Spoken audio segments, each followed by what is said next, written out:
کیا پاکستان میں کوئی ایسی جگہ موجود ہے جہاں الٹی دنیا یا الٹی بستی ہے؟ اور اگر موجود ہے تو یہ کیسے ممکن ہے؟ سندھ کے علاقے سیون شریف کی الٹی بستی دیکھ کر سائنسدان ہوئے حیران۔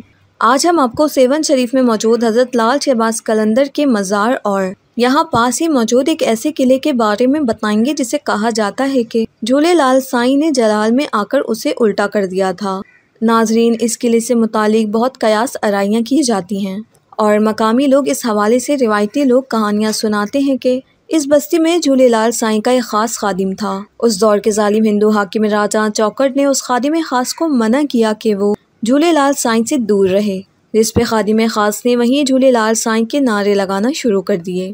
اس پہ یہ ہندو حاکم بہت غصہ ہوا اور اس نے جھولے لال سائیں کے خادم خاص کو شہید کر دیا۔ اس بات پہ جھولے لال سائیں نے جلال میں آ کر اپنے کشکول کو زمین پر اس قدر زور سے پٹکا کہ پوری بستی الٹ گئی اور اس کے بعد سے اس کا نام الٹی بستی پڑ گیا۔ لیکن تاریخ سے پتہ چلتا ہے کہ سیون کا یہ قلعہ قبل مسیح سے موجود ہے، کیونکہ 326 میں سیون کا حکمران راجہ صابر تھا۔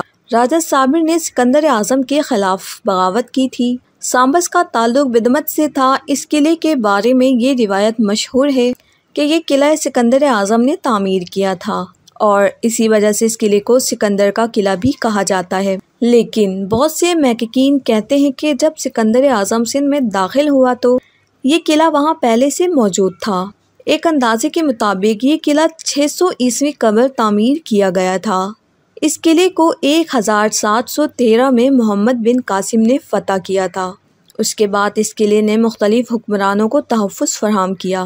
کہا جاتا ہے جب یہاں سکندر اعظم کا گزر ہوا تو اس نے اپنی فوجوں کے لیے یہاں اس قلعے کی مرمت کرائی تھی۔ سکندر کی فوجوں کو تحفظ بھی اس قلعے نے فراہم کیا تھا۔ انہوں نے یہاں قیام بھی کیا تھا۔ آج یہ خلاف اپنی اصلی حالت میں تو موجود نہیں ہے اور اس نے اپنی شان و شوکت بھی کھو دی ہے، کیونکہ اب صرف اس قلعے کے آثار ہی نظر آتے ہیں اور کچھ اینٹیں اور ٹوٹی ہوئی دیواریں دکھائی دیتی ہیں۔ فرانس کے آثار قدیمہ کے ماہر پروفیسر نے سیون کے اس تاریخی قلعے کی دریافت پر کلیدی کردار ادا کیا۔ انہوں نے سندھی محکمہ آثار قدیمہ کے ڈائریکٹر مظہر علی کی زیر نگرانی 2002 میں کی گئی کھدائی کے نتیجے میں نکلنے والے نوادرات سیون میوزیم میں رکھوائے۔